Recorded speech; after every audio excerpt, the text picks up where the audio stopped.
Have you ever felt like you're living inside a theater? The dialogues seem automatic, the expressions rehearsed, the encounters always repeat the same scripts. It's as if everyone were playing characters in a play whose storyline no one questions anymore. And one day, something inside you awakens. It's just a spark, the realization that life around you isn't spontaneous, but performance. In that moment, the social mask falls away and consciousness opens. But what once seemed like a blessing quickly reveals itself to be a burden. Because once you see, you can't unsee. Once you awaken, you can't fall back asleep. This is the path of spiritual awakening, a movement that begins subtly, yet changes everything. And today, we'll walk this journey together, between the pain of seeing falsehood and the freedom of living authentically. But before diving into the depths of awakening, we need to look at the stage where it all begins, a life too busy to truly be lived. We live in a society that glorifies hustle. Being constantly busy is seen as a sign of relevance. But deep down, many of those packed schedules aren't an expression of purpose, but of escape. Escape from silence, escape from ourselves. It's easier to chase endless tasks than to sit quietly with one's own soul. The Stoic philosopher Seneca once said, "It is foolish to live as if we will never die, and to die as if we had never lived." And aren't so many of our activities nothing more than desperate attempts to distract ourselves from death and from real life? How many people do we know who spend hours in pointless meetings, writing reports no one will ever read, or doing tasks that could disappear tomorrow without leaving a trace? This is the theater of importance. Being busy is not the same as being present.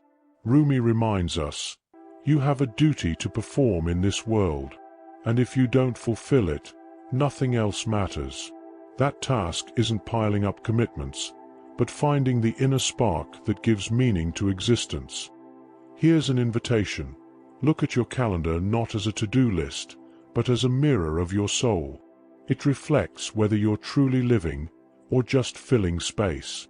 And when we look more closely into that mirror, we realize that hustle isn't the only mask. There's another, even more subtle, the mask of authenticity, which often turns out to be just another performance. Authenticity has become fashionable.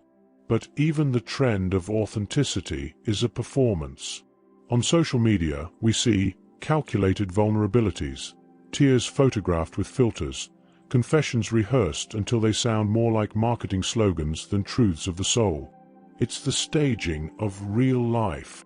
One more layer of illusion. Osho warned, authenticity is being true to yourself, no matter the cost. But being true to yourself isn't something you can post as a strategy. It's a silent path, often invisible, where no one applauds. Rumi expressed this paradox through poetry. Be like a tree, and let the dead leaves drop. Don't be afraid to show your nakedness to the winter. That's what being authentic really is, letting the masks fall, even if all that's left is silence and simplicity. Ask yourself, how many times have you shaped your words just to meet someone else's expectations? How many times have you smiled to hide exhaustion? How many times have you shared part of yourself not because it was true, but because it would be accepted? Performative authenticity doesn't set you free. It only locks you in a more sophisticated prison, the illusion that you're being yourself when you're still just acting. But if even authenticity can be staged, a painful question arises. What happens to those who choose not to conform to social roles anymore? Conformity is easier than awakening. Conformity brings the comfort of acceptance, the feeling of belonging to the group. But as Krishnamurti said, it is no measure of health to be well adjusted to a profoundly sick society. Most people choose the path of the herd. Because thinking for yourself is risky. Because questioning may mean losing friends, jobs, status, even family. But the price of conformity is the loss of the soul. It's the silent anguish of living a life that isn't yours, repeating words that don't come from the heart, holding on to roles that suffocate the spirit. The conformist seems to belong, but inside is empty. The awakened seems like an exile, yet carries within them the seed of spiritual truth. Here lies the dilemma: belong to what's false, or risk what's true?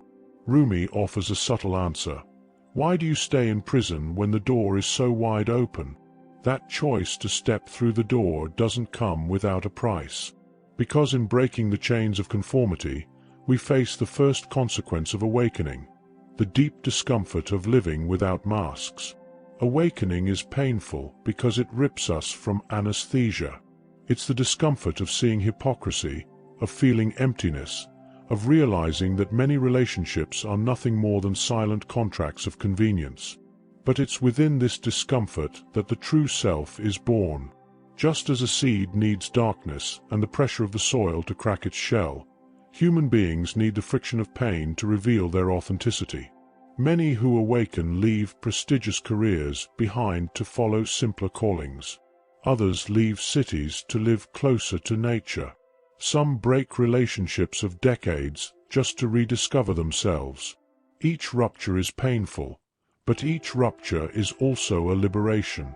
The initial emptiness is frightening, but soon it reveals itself as the fertile womb of a new life. Rumi said, "The wound is the place where the light enters you." And perhaps discomfort itself is the necessary wound for the light of authenticity to shine through. But if this discomfort separates us from the crowd, it also awakens in us the search for something essential, finding a new sense of belonging, not based on roles, but on real presence. Awakening doesn't end in solitude. After exile comes the search for a community that resonates with inner truth. It's not a large or noisy community. It's made of discrete encounters, of few voices, but voices that are whole.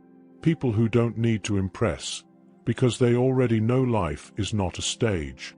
People who don't need to compete in happiness, because they know happiness can't be measured. They are rare, but they exist. And when two authentic beings meet, there is no performance, no game. There is only presence.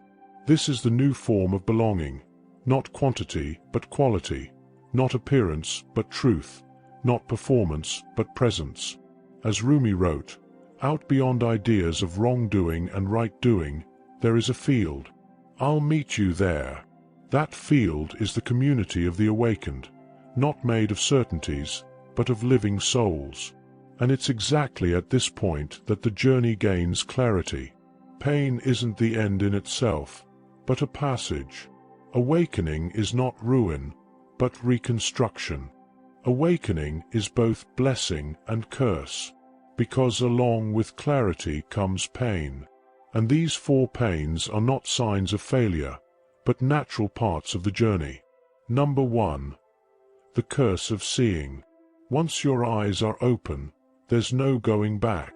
The world seemed simpler when we were asleep, but there was no truth in the simplicity of ignorance.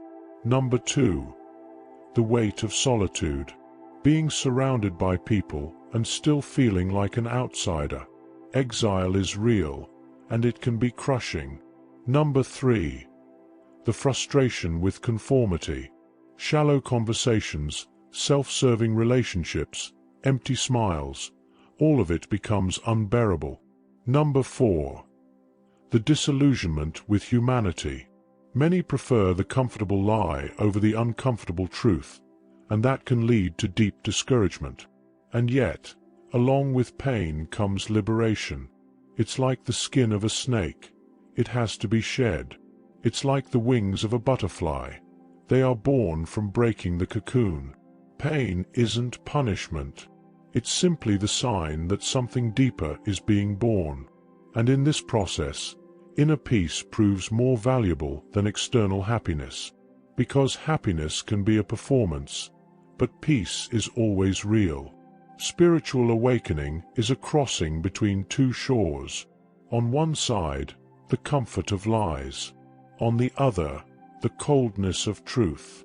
The choice to cross is lonely, but also liberating, because those who awaken trade false belonging for real integrity.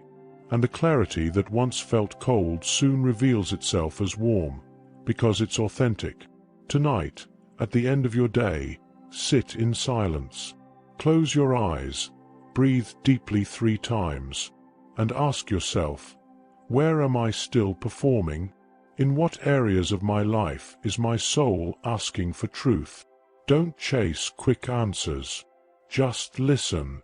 The soul whispers in silence. As Rumi wrote, "Love silence. It brings a spark of eternity." If these words touched something inside you, perhaps it's time to take another step on this path of rediscovering your inner truth. Subscribe to the channel and turn on notifications to keep receiving content that nourishes the soul with presence and authenticity. Share in the comments what resonated with your heart. Your story might be the mirror someone else needs to see. And if you want to stay in this vibration, watch the video we've left in the card. It was chosen with care to continue this journey with you. Peace and light.